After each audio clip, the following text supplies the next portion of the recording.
Introvert और शर्मीले लोग बहुत ज़्यादा अपने आप को पीछे फील करते हैं। उन्हें ऐसा लगता है कि कहीं पर वो कुछ बोलकर किसी का मुंह बंद कर सकते थे, मगर किसी वजह से वो चुप थे और वो सिर्फ सुनकर वापस आ गए। लेकिन भाई ये चीज़ सिर्फ किसी को सुनने सुनाने की नहीं है, ये हमारी लिमिट भी बनती चली जाती है।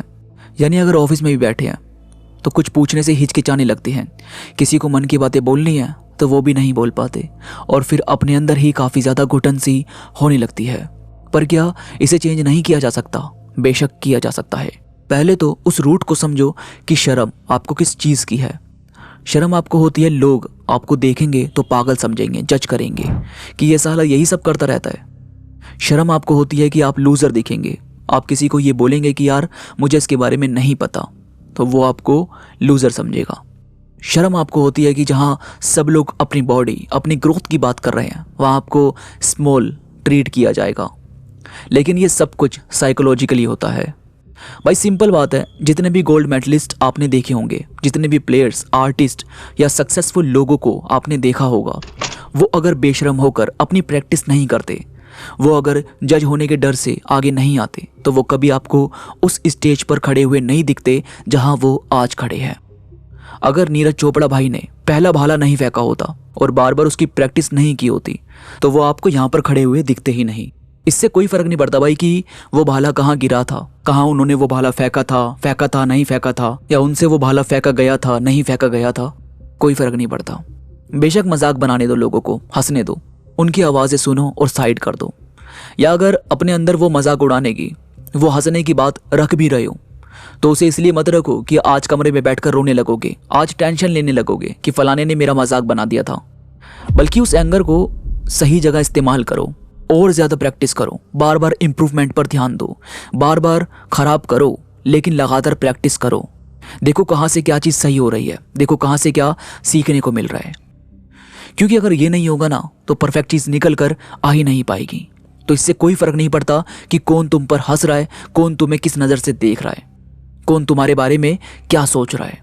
अगर तुम्हारे एक्शंस अच्छी डायरेक्शन में हैं, तुम कुछ गलत काम नहीं कर रहे, तुम कुछ सीखने की कोशिश कर रहे हो, तो बेशक देखने दो उन आंखों को जो सिर्फ यूं ही समझ रही है तुमको। क्योंकि तुम उनसे फिर भी कहीं बेहतर हो जो अभी कुछ भी नहीं कर रहे। कम से कम तुमने तो कुछ करने की ठानी, कम से कम तुमने तो ये सोचा कि मुझे अब खुद को चेंज करना है, मुझे अब आगे बढ़ना है, मुझे अब उठना है। तो भाई बेशर्म बनना पड़ेगा अपनी प्रैक्टिस में, अपने स्ट्रगल में।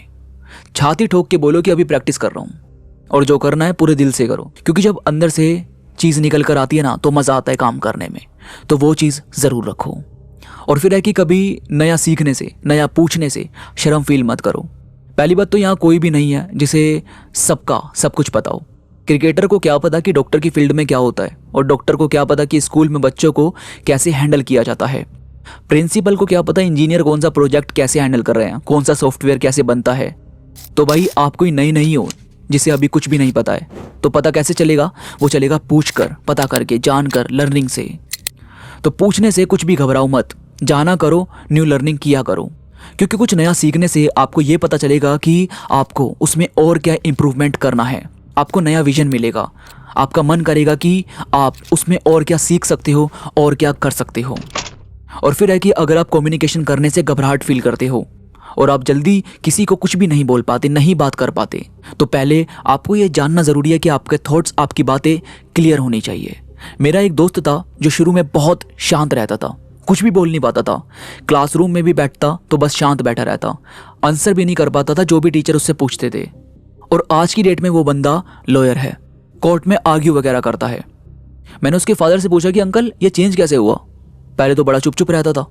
तो उन्होंने बताया कि ये ऐसे प्रैक्टिस करता रहता था। कभी शीशे के सामने कुछ मोनोलॉग बोल रहा है, कभी कुछ बुक्स को खोल कर बोल बोल कर पढ़ रहा है, कोशिश कर रहा है। और फिर धीरे धीरे यार दोस्तों में भी हंसी मजाक करना इसने शुरू कर दिया। अब भाई आप जब भी किसी के साथ हंसी मजाक कर रहे हो, 3-4 दोस्तों से भी अगर आपने खुलकर बात करनी शुरू कर दी, तो अपने आप आपका डर खुलने लगेगा, आपको अच्छा लगने लगेगा बात करने में। और उसके साथ भी यही हुआ था। फिर अपने आप थोड़ा थोड़ा कॉन्फिडेंस बढ़ने लगा था। तो आपको कोशिश यही करनी चाहिए कि पहले कुछ दिन घर में प्रैक्टिस करो और फिर धीरे धीरे दोस्तों से हंसी मजाक करना शुरू करो। थोड़ा सा डर को खोलो, आपको ये चीज़ करनी होगी। इससे आपकी कम्युनिकेशन में थोड़ा थोड़ा सुधार होने लगेगा, आप अपनी बात खुलकर बोल पाओगे। और फिर है कि हेल्प लेने से या फिर किसी से डिस्कस करने से घबराओ मत। अगर आप ऐसा सोच रहे हो कि हेल्प लूंगा या अपनी चीज़ किसी से डिस्कस करूंगा तो कोई मुझको क्यों बताएगा, बल्कि वो तो उल्टा बोलेंगे या फिर हो सकता है कि वो इरिटेट हो जाए। पर ऐसा नहीं है। अगर आप किसी को शुरू में ही बता देते हो ना कि मुझे थोड़ी घबराहट होती है किसी से भी कुछ पूछने में, तो क्या अगर मैं तुमसे कुछ भी डिस्कस करूं, क्या तुम डिस्कस करोगे? तो बहुत बार लोग अपने आप आपको बता देते हैं कि हाँ तुम डिस्कस कर सकते हो। अब जो बढ़िया बंदे होंगे ना, वो भाई कभी भी आपसे परेशान नहीं होंगे। वो हमेशा आपकी बातों को ठीक से रिप्लाई करेंगे, आपको समझेंगे, आपको समझाएंगे। और सही बताऊं तो डिस्कशन से आपको कई नई बातें जानने को मिलेगी। एक दो बार बेशक आपको थोड़ा अजीब लगेगा, लेकिन इससे ये होगा कि आप अपने आप को इम्प्रूव करना चाहेंगे। भाई देखो, आपका ना यह फिक्स होना चाहिए कि मुझे खुद को इम्प्रूव करना है, इस चीज़ में आगे बढ़ना है। और जब ऐसा होगा तो फिर ये जो बात है कि कोई क्या सोचेगा वगैरह, उसे आप फिर सोचोगे नहीं, बल्कि फिर तो आप खुद भी लोगों की बातें सुनोगे। उन्हें कुछ डिस्कस करना होगा तो आप उनके लिए अवेलेबल रहोगे। यानी धीरे धीरे अपनी इम्प्रूवमेंट आप देखोगे और इम्प्रूवमेंट होने लगेगी। तो यार कभी ऐसा शर्म फील करके ये मत सोचो कि आपको कुछ करना नहीं है या फिर आपको बहुत ज़्यादा डर लगता है आप नहीं करोगे। आप बस एक एक कदम आगे बढ़ाओ। आप 1% एक दिन में इम्प्रूव होने की कोशिश करो।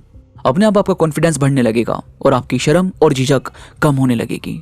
तो यार मुझे कमेंट्स में ज़रूर बताओ कि आप किस चीज़ में सबसे ज़्यादा शर्म फील करते हो। क्या चीज़ है जिसमें आप बहुत ज़्यादा झिझकते हो? कमेंट्स में ज़रूर बताना। और वीडियो को लाइक करके चैनल को सब्सक्राइब ज़रूर करना, ताकि ऐसी ही अपडेट आपको लगातार मिलती रहे। तो मैं मिलूंगा आपसे नई वीडियो के साथ, तब तक अपना ख्याल रखिए।